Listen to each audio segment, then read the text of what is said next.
August 17, 1944, northern France. The summer air hung heavy with smoke and gasoline.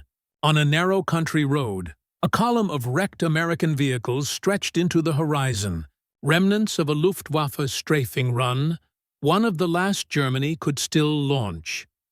Among the smoldering wrecks, one truck stood almost untouched, a GMC CCKW. W353. Its olive paint scarred, but its engine still warm. Wehrmacht mechanics from the 276th Infantry Division approached cautiously, rifles slung low, tools in hand. The hood creaked open. Inside, a marvel of brutal simplicity. Standard bolts, labeled parts. A clean, accessible engine bay. To the mechanics, it looked less like a machine of war and more like an industrial revelation. They had captured American trucks before, but never one so pristine. As they examined its layout, a quiet realization began to form. This was not designed for engineers. It was designed for anyone.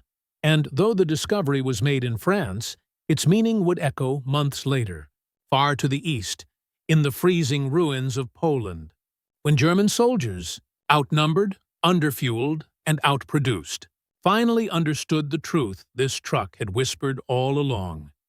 Germany's defeat had already been built. In the factories of Detroit, by the summer of 1944, Germany was still fighting with grim determination, but the mechanical heart of its army was already faltering.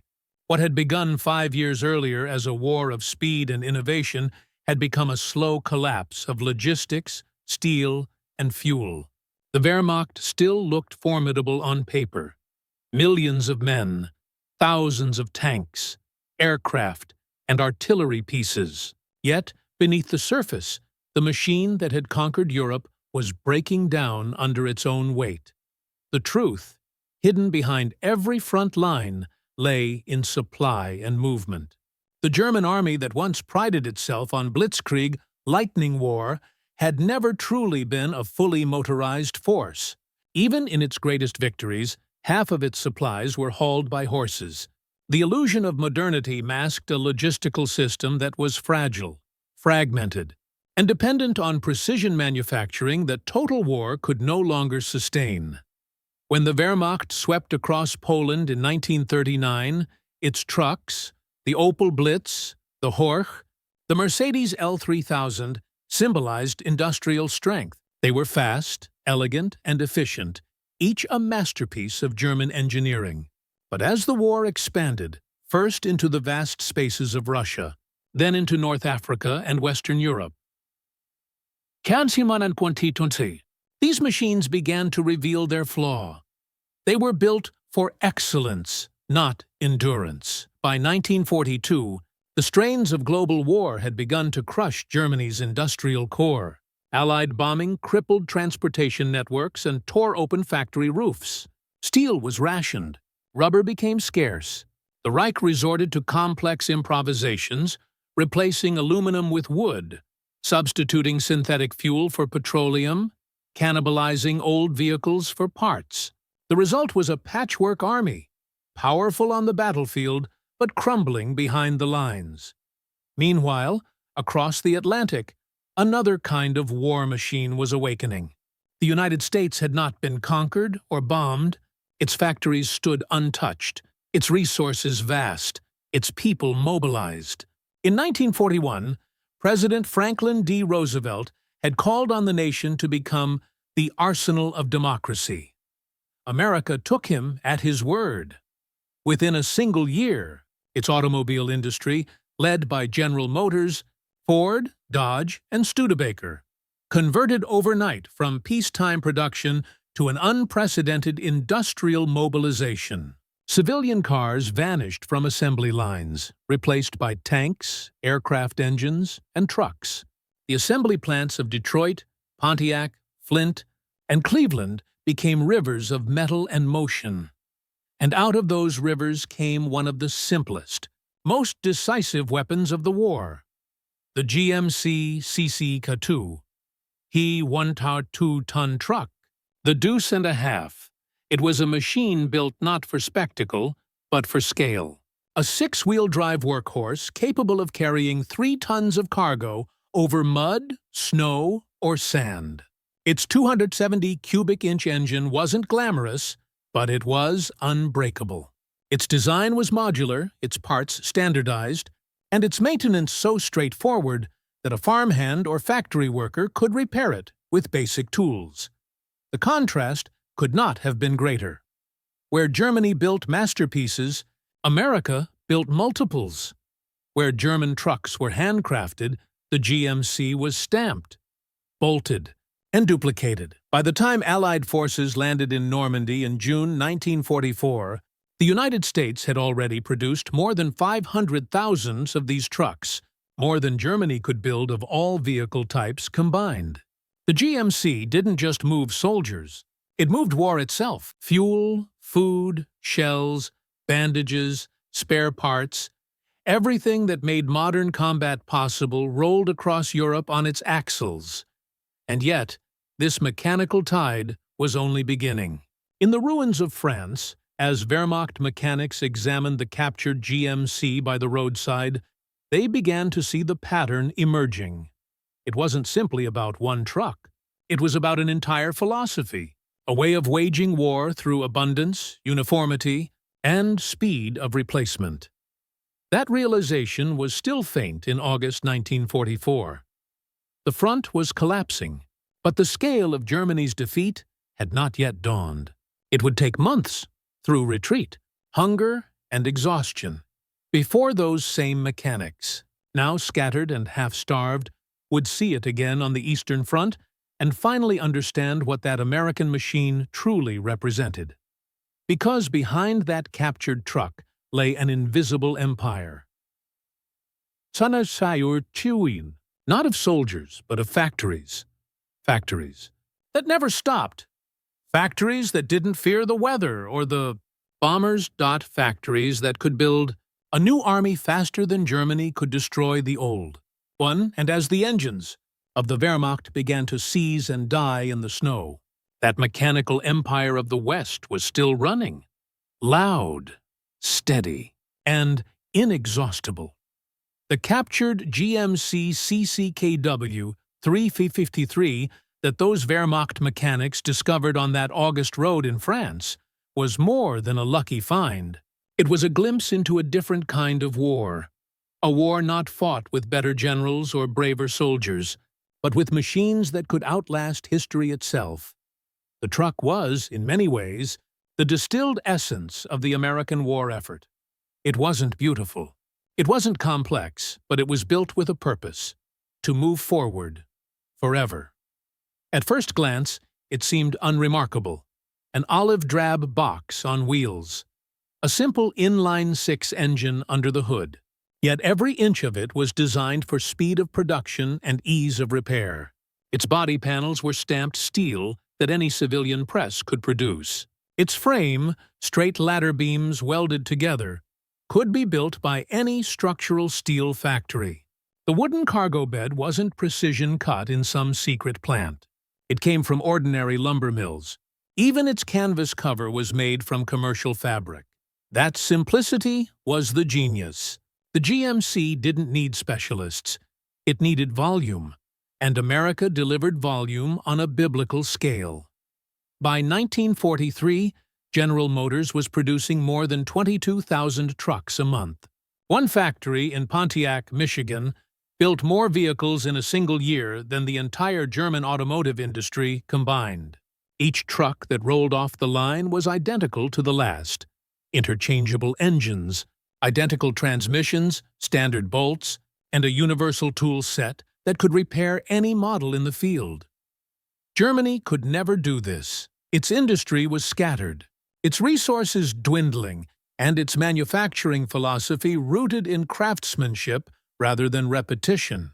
A Mercedes mechanic couldn't easily service an Opel. A Horch axle wouldn't fit a MAN truck. The result was chaos, a logistical patchwork of incompatible machines, all fragile, all hungry for parts that no longer existed. Meanwhile, the Allies had turned standardization into strategy. The CCKW became the backbone of an entire logistical organism, the Red Ball Express, the vast network of convoys that supplied Allied armies after the Normandy breakout.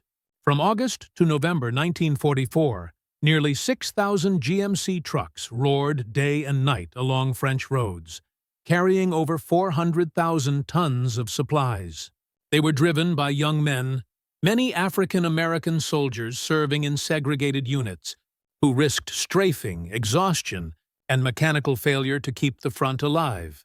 Each engine note, each gear shift, was part of the rhythm that defined modern warfare. Movement without pause. And while the Allies' supply columns thundered forward, the Wehrmacht was grinding to a halt. Its divisions were still organized for short, decisive campaigns, not for long, grinding logistics across continents. In France, retreating German columns burned fuel faster than they could replace it. In Russia, entire corps froze in place when gasoline convoys failed to arrive. The German army that once prided itself on speed was now trapped by its own design philosophy. By late 1944, German mechanics knew the truth that their commanders refused to say aloud. Their machines, precise, magnificent, complex, were dying not because of enemy fire, but because they were never built for a war that didn't end. The captured GMCs were a revelation. Even battered and shot through, they could be repaired in the field with a hammer and wrench. Their engines accepted rough fuel, their suspensions shrugged off abuse. They could carry loads well beyond their rated limits and keep moving. The German soldiers who drove them began to refer to them half-jokingly as Detroit mules. The contrast couldn't have been starker. Germany's Opel Blitz, once the pride of its logistics, had been a triumph of pre-war engineering. Efficient, smooth, and fuel-conscious. But it was delicate. Its 4x2 configuration faltered in mud and snow, its parts unique to each model. The Blitz could serve brilliantly in peacetime Europe. It could not survive the industrial meat grinder of a world war. The GMC, by contrast, was forgiving. It didn't punish mistakes. It was built with the assumption that men under fire, exhausted and untrained, would drive it hard and maintain it poorly, and that it would survive anyway. That single difference, on the shift from precision to practicality, was what separated the two armies now clashing across Europe. The Germans had mastered the art of making things work perfectly. The Americans had mastered the science of making things work endlessly. As the months passed, the mechanics' discovery in France became prophecy. When Germany's industrial cities fell under relentless bombing, when its refineries burned and its railways shattered, the truth was unavoidable. The war had become one of supply, and the Reich could no longer supply itself. The GMC, simple and steady, was not just a truck anymore. It was the embodiment of a new kind of warfare, one where victory belonged to those who could keep moving when everything else stopped. The men who first examined that captured GMC truck weren't strategists, officers, or engineers from Berlin.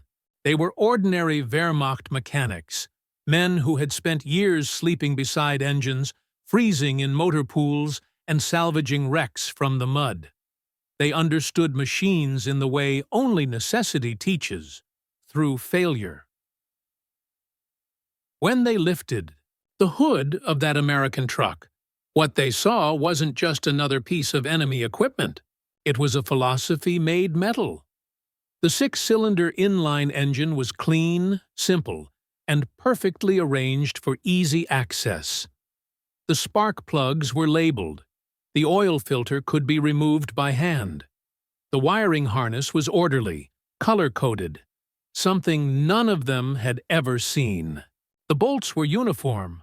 The wrenches fit every nut on the frame. It was like looking at the language of engineering made legible for the first time. They spoke in quiet awe. "This isn't for mechanics," one said. "It's for soldiers." And in that moment, they understood something that few men at the front ever dared to admit: that the Americans weren't just fighting a war of men and guns. They were fighting a war of systems. Each of those mechanics had spent weeks trying to keep German trucks running on spare parts scavenged from 3 different factories. The war had reduced their craft to improvisation, hammering bent rods straight, melting frozen oil in fires, swapping bolts between brands. Every repair was a gamble. Every mile driven was a prayer. The GMC changed that perspective entirely. Here was a machine that assumed chaos, that was built for it. It was humble, but unbreakable. A soldier could drive it, abuse it, and still it would start the next morning. For the mechanics who had lived on the edge of exhaustion, it was almost insulting. It made them realize that all their precision, all their skill, all the things they had been taught to take pride in, none of it mattered in a war that rewarded simplicity and scale. That revelation would stay with them long after the battlefields disappeared. In the early years of the war, Germany's automotive engineering was considered the envy of the world. The Opel Blitz was lighter, faster, and more fuel-efficient than any Allied equivalent. Its design reflected the German obsession with optimization, a perfect balance between power and precision. But as the war stretched into its 5th year, that perfection became a curse. The Blitz required carefully machined parts, precise calibration, and skilled technicians. Its maintenance manuals were written for trained professionals, not soldiers. The front demanded flexibility, but the design offered none. The GMC CCKW, by contrast, was the opposite of refined. Its engine, the 270 cubic-inch inline-6 was underpowered by German standards, producing just over 100 horsepower. But it didn't need more. It could run on poor-quality fuel, tolerate abuse, and accept parts from a dozen different sources. The axles, brakes, and gearboxes were interchangeable between factories. Even the tires were standardized across the entire U.S. Army fleet. That kind of uniformity was something Germany had never achieved. Each of its major manufacturers, Mercedes, MAN, Henschel, Krupp, designed independently, with their own specifications. The result was a logistical nightmare. No single spare part could fit across multiple vehicles. Every breakdown required a specific tool set, a specific part, and often a specific mechanic. By 1944, German truck losses exceeded production. Entire convoys were immobilized because the right part simply didn't exist anymore. The GMC, however, could be repaired by cannibalizing another truck. Field workshops could swap components like building blocks. It wasn't just clever engineering, it was foresight. The Americans had designed their vehicles for the conditions of total war. The GMC didn't seek elegance, it sought functionality. Leaf spring suspension instead of torsion bars, a simple manual transmission, basic steel framing, no fancy alloys. It could be hammered, welded, and forced to serve even when broken. For the Wehrmacht mechanics staring at the American design, it felt almost alien. German pride had been built on complexity, on crafting things to last forever. Yet here, in their hands, was proof that victory favored what could be built faster than it could be destroyed. The simplicity that the Germans once sneered at had become the weapon that would undo them. Behind that captured truck lay something far greater, an entire continent of production. When those mechanics saw the factory stamp Pontiac Plant No. 1 on the frame, it puzzled them. They counted production numbers and realized that this one facility, alone, had built more trucks in a year than Germany had in the entire war. What they didn't yet grasp was that America had dozens of such plants. The United States had transformed its entire society into a war engine. Detroit, once the city of automobiles, had become the heart of a military-industrial organism unlike anything the world had ever seen. Assembly lines that once built Buicks and Chevrolets were now building tanks, bombers, and trucks, the mechanical lifeblood of the Allied advance. It was a machine that could not be bombed into silence. When one factory slowed, another picked up the slack. Raw materials flowed from the Great Lakes, through Pittsburgh steel mills, into the factories of the Midwest, and out across the Atlantic. Every GMC was part of that rhythm, an instrument in an orchestra of logistics. The war had become industrialized, to the point where individual craftsmanship no longer mattered. What mattered was output. The Americans had understood something the Germans never did, that mass production was not the enemy of quality, but the guarantor of victory. Even President Roosevelt himself called it the arsenal of democracy. And it was more than a slogan. It was prophecy. Each truck, each engine, each spare part carried within it the weight of an empire built on efficiency. For Germany, strangled by fuel shortages and shattered by bombing raids, it was a revelation too late. The mechanics couldn't see the whole picture, but they could feel it in the clean welds, the standardized bolts, the simple manual printed in English inside the tool compartment. This was war as industry, war as process, war that no human genius could outthink because it didn't rely on genius at all, only production and perseverance.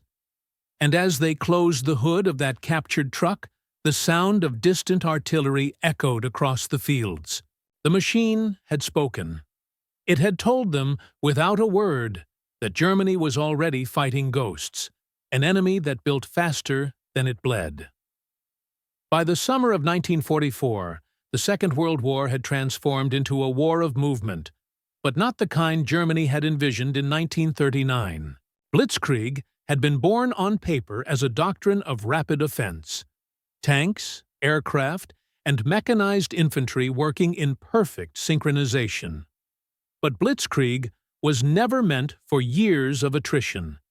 It relied on surprise, short supply lines, and quick victories.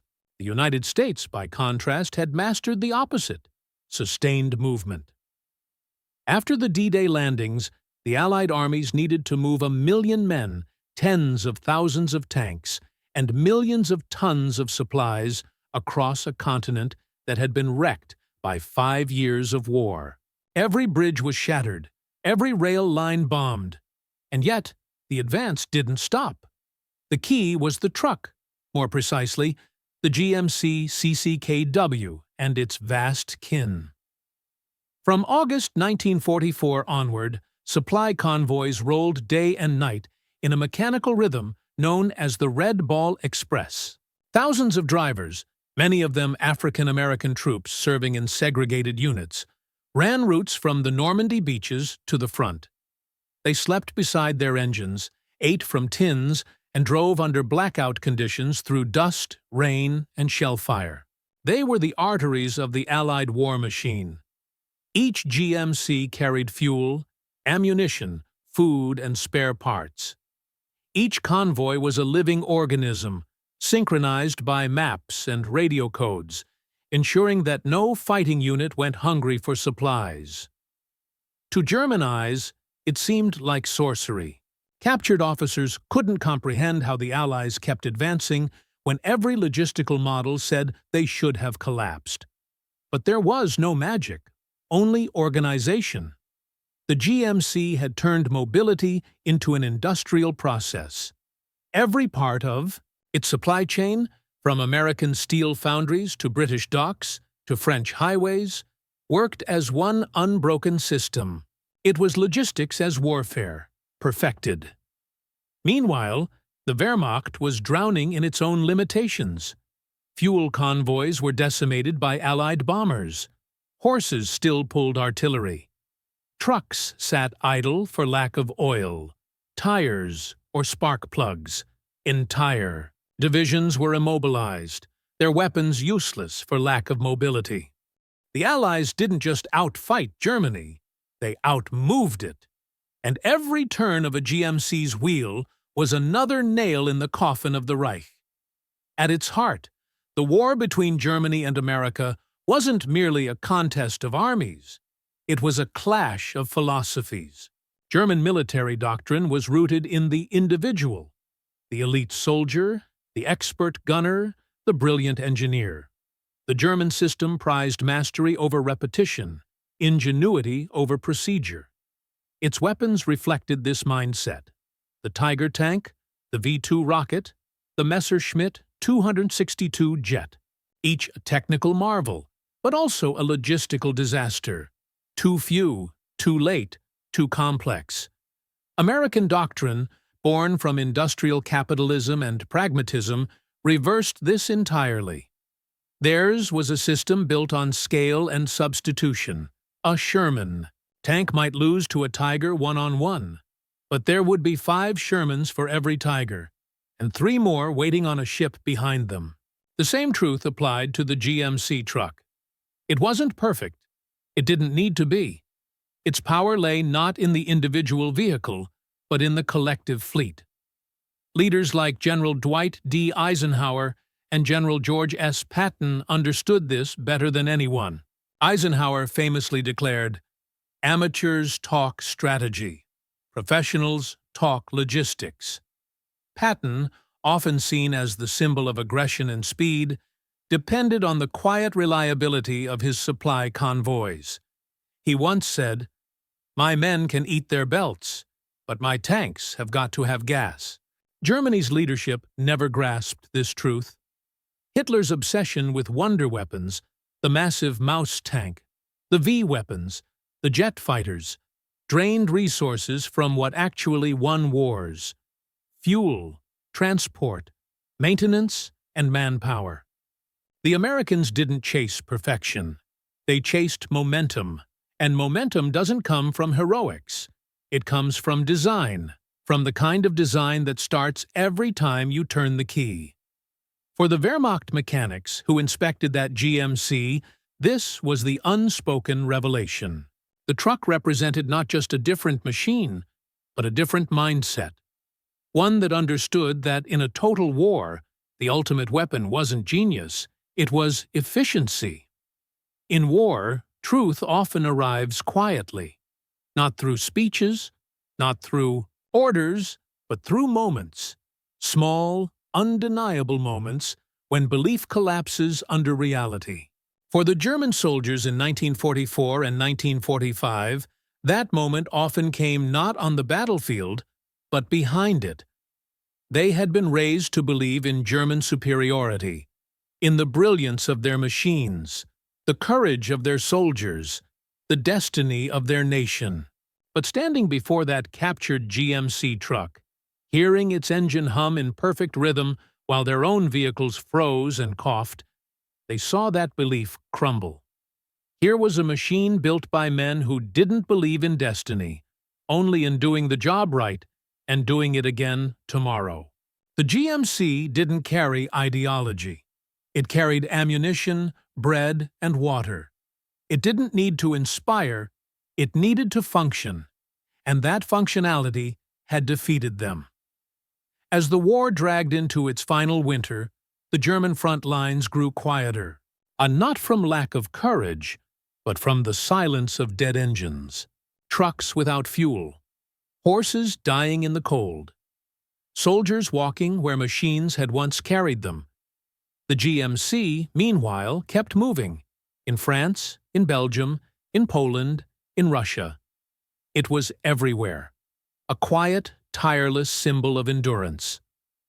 For those who had once believed that precision would triumph over production, the sight of an American convoy rolling effortlessly through mud was not just humbling, it was existential.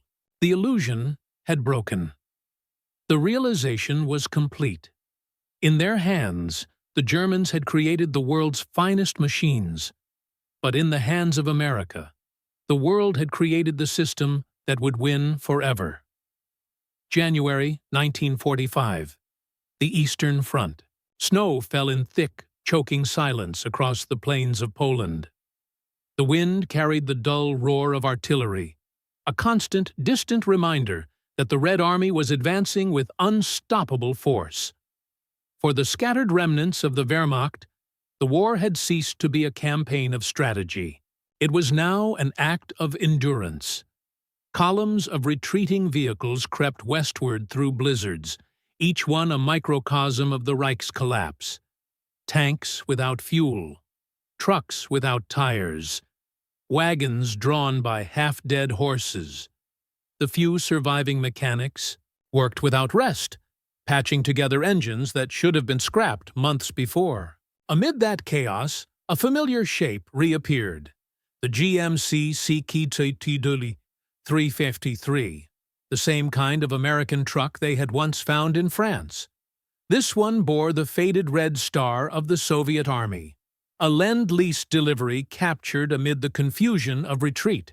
When its engine started, smoothly, confidently, on the first turn, the German mechanics stood motionless. In that instant, time seemed to loop back to the summer of 1944, to the roadside in France, to the first moment of realization. The same sound, the same hum, the same indifference to weather, fuel, or fatigue. The truck ran while everything around it was dying. They examined it again, this time not with curiosity, but with resignation. Its mechanical endurance was no longer a novelty. It was an accusation. The Reich had once prided itself on machines that reflected human will, precision, and perfection. But this truck was something else entirely. A machine that didn't need human perfection to succeed. It didn't need faith, or ideology, or brilliance. It only needed fuel. Everywhere, the pattern repeated itself. On the Western Front, the Allies surged forward with relentless momentum, their logistics as efficient as their firepower. In the East, Soviet armies advanced on the backs of American trucks, their Katyusha rocket launchers mounted on GMCs and Studebakers that crossed frozen rivers and endless mud. Germany's elite units, once invincible, were now trapped by immobility. Without fuel or replacement parts, their vaunted panzers stood silent. Commanders ordered desperate measures: drain gasoline from abandoned vehicles, burn wooden furniture for warmth, slaughter horses for food. And still, the American trucks rolled. Each one symbolized something Germany could no longer create: continuity. When a GMC broke down, another replaced it. When one was lost, 5 more arrived. The United States had turned logistics into an art form, transforming war from a contest of courage into a process of delivery and repair. In the Ardennes, Hitler's final gamble, the Battle of the Bulge, had already failed for precisely this reason. German tanks cut deep into Allied lines, but soon ran dry. Their advance stalled, not from lack of bravery, but from lack of gasoline. Fuel trucks never arrived. Allied resistance stiffened, and then the counterattack came. An ocean of steel and rubber surging west to east, replenished daily by convoys of GMCs. German commanders could only watch as the enemy's ability to sustain movement crushed their ability to fight. For every tank the Wehrmacht fielded, the Allies fielded a system. By early 1945, even Hitler's most loyal generals knew the truth. The Reich was dying not from invasion, but from exhaustion. A mechanical suffocation. The factories in Rüsselsheim, Cologne, and Kassel lay in ruins. Railways were torn apart.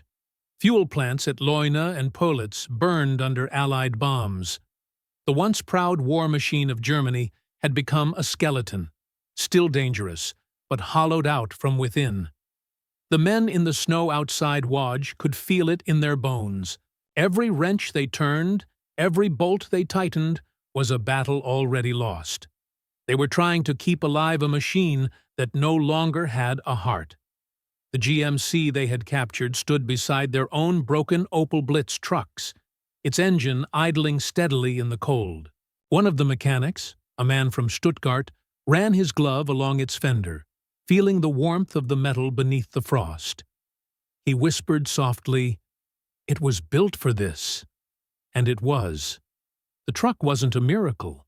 It was a product of planning, of an industrial civilization that understood the simple truth of modern war, that endurance is victory. The moment had come full circle. What had begun as a mechanical curiosity in the summer of 1944 had become prophecy in the winter of 1945. The sound of that idling GMC engine was more than machinery. It was the pulse of inevitability. As the Soviet artillery drew closer, the mechanics made their choice. They loaded their remaining supplies into the truck, fuel cans, food, ammunition, and began their retreat westward.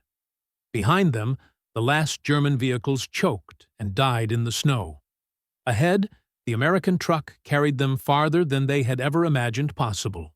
It was as if the enemy's creation had decided to carry them to their own surrender.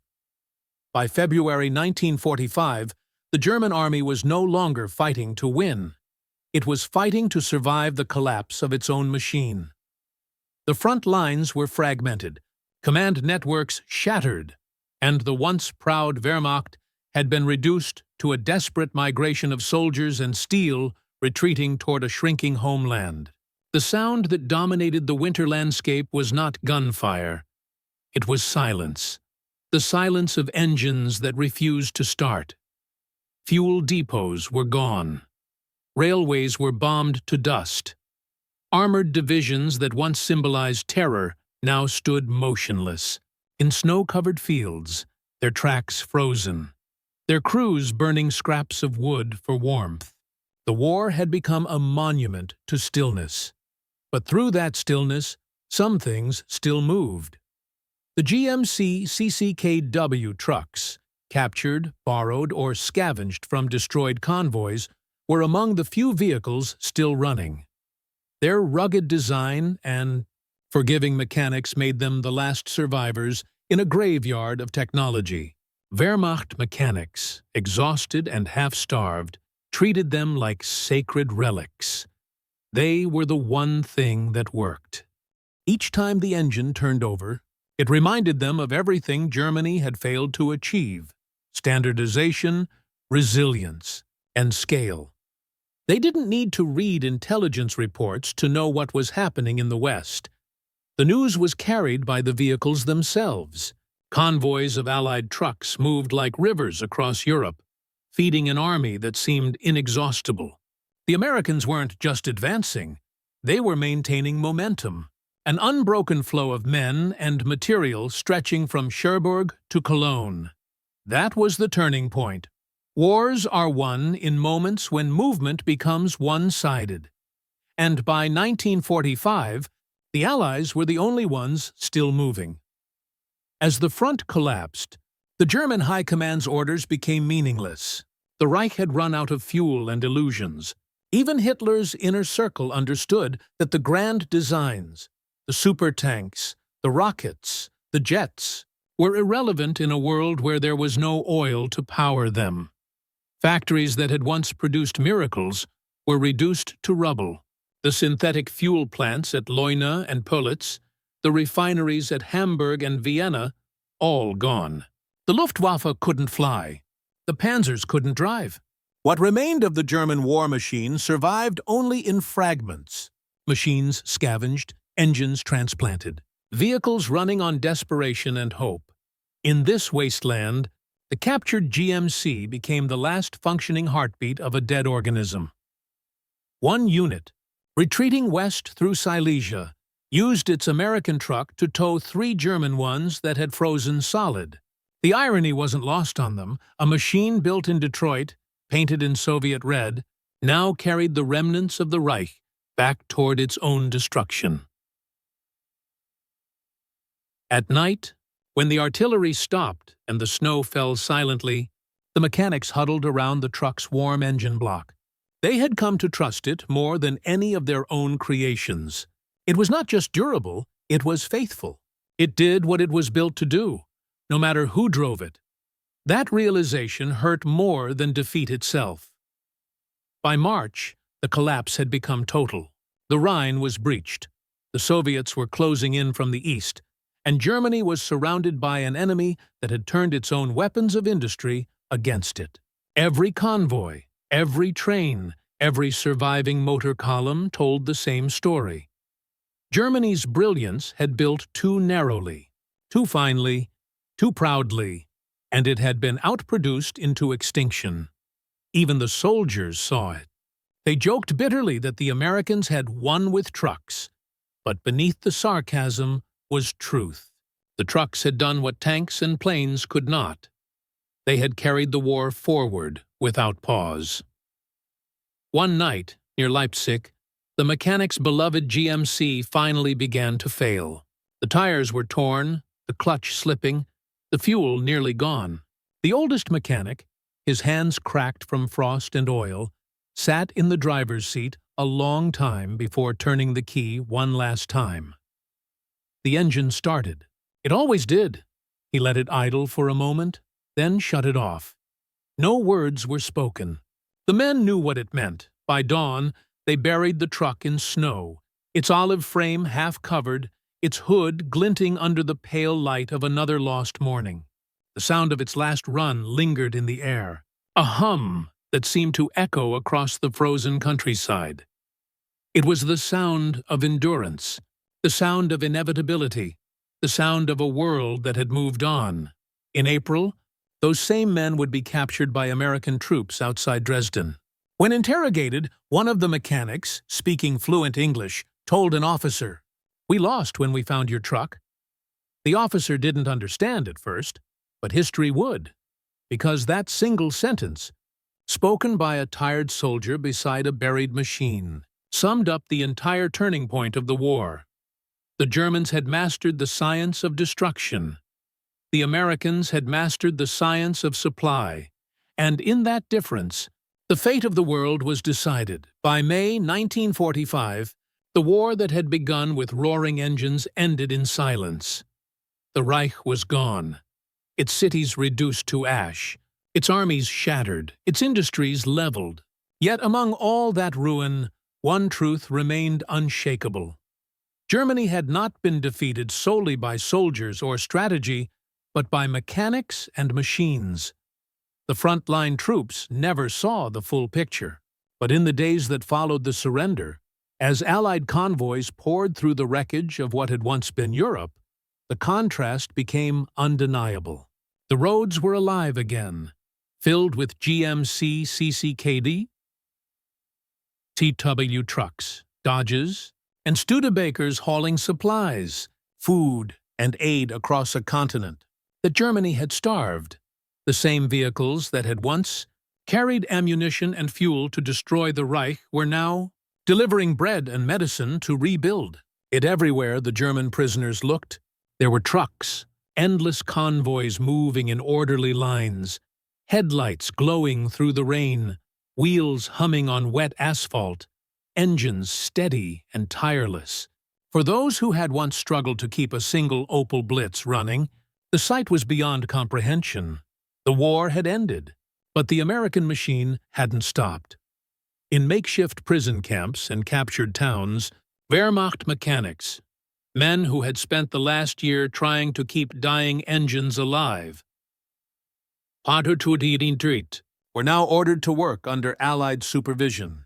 They repaired the same GMC trucks that had haunted them in battle. They cleaned them, refueled them, changed their oil, and serviced their engines. For many, it was the final lesson in humility. At one depot outside Koblenz, an American motor sergeant pointed to a row of idling trucks and said simply, "We'll need you to keep these running." The Germans nodded, not out of defiance, but understanding. They already knew these machines better than they wished to, and yet, working beside their former enemies, they began to admire them. The trucks required no miracles, no special tools, no prayers for parts that no longer existed. Everything was modular, replaceable, predictable. In a world reduced to rubble, that predictability was almost comforting. One German mechanic wrote in his notes, "These trucks are like animals. They eat, they breathe, and they obey. They are the only things in this country that still work." Across Europe, the GMC CCKW became a symbol not of destruction, but of continuity. The Allies used them to rebuild bridges, deliver coal, and transport displaced civilians. They carried lumber into bombed-out cities and food into starving villages. The same roads that once echoed with retreating Wehrmacht columns now throbbed with the movement of American logistics. Not to wage war, but to rebuild peace. In those months after surrender, it became clear that America's victory had not been an accident. It had been systematic. The nation that could build 500,000 trucks during war could just as easily build a continent back to life in peace. Meanwhile, the remnants of German industry lay in ruins. Opel's factories were bombed beyond recognition. Mercedes-Benz facilities had been gutted. The assembly lines that once built instruments of conquest now sat silent, their walls covered in soot and shattered glass. Yet, amid that devastation, the lessons were already being absorbed. German engineers, many of them former Wehrmacht mechanics, began to take apart the very vehicles that had defeated them. They studied their simplicity, their interchangeability, their mass production design.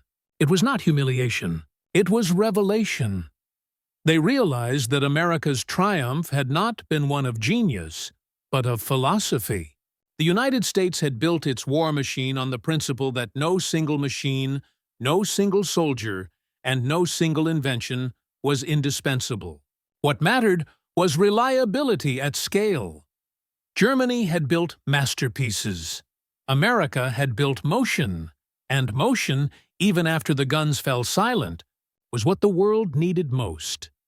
The same trucks that once rumbled through the mud of Normandy now rolled through the ruins of Berlin. On their doors, the white stars were fading under dust and rust, but their purpose had not changed: to carry the weight of history forward. In the months and years that followed Germany's surrender, the war's surviving machines became the tools of peace. Across the ravaged continent, GMC CCKW trucks, those same olive-drab workhorses that had once thundered toward the front, now carried timber for reconstruction, coal for factories, and food for families who hadn't eaten properly in years. From the ruins of Hamburg to the shattered bridges of the Rhine, the rhythmic growl of those engines became the new sound of Europe's heartbeat. In American-controlled zones, the trucks were everywhere. They delivered materials for the Marshall Plan, ferried bricks and cement to rebuild housing, and hauled entire prefabricated structures for displaced civilians. What had been the deuce and a half of war was now the muscle of recovery. For many Germans, this was the first time they saw American power not as an enemy's might, but as a force of order. The same mechanics who had once knelt in frozen mud to repair shattered Blitz trucks now stood in clean workshops, maintaining the GMCs under Allied supervision. Their hands, once blackened by oil and defeat, now worked to rebuild what had been destroyed. They came to understand something profound. The very system that had crushed them was also saving them. At one depot in Frankfurt, a former Wehrmacht sergeant named Hans Keller, who had served as a field mechanic since 1940, taught young German apprentices how to maintain the CCKW. He would point to the frame and say quietly, "Remember this, it's not the power that wins, it's the parts that fit."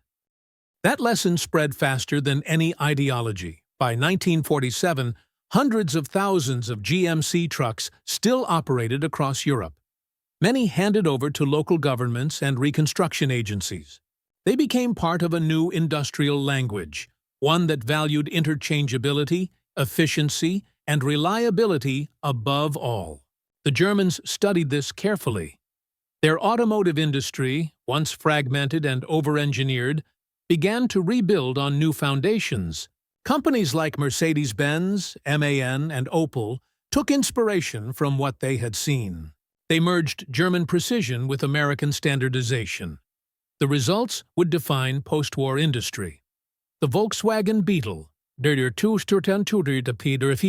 simple, standardized, and mass-produced, became Germany's first true industrial export miracle. A car that could be repaired anywhere, by anyone. Its philosophy was the same one the GMC had demonstrated in war: efficiency through simplicity. Meanwhile, the Americans continued their doctrine of mobility.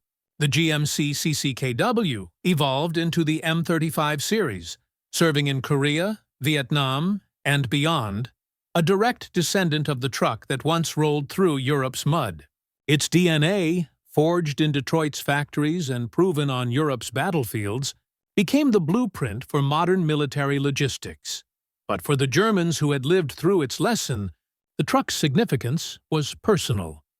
In the years after the war, interviews with former mechanics revealed a deep sense of respect. Even admiration for the American approach. One recalled, "We had believed that precision would win, but precision dies when the fuel runs out. The Americans built for endurance, and endurance outlives everything."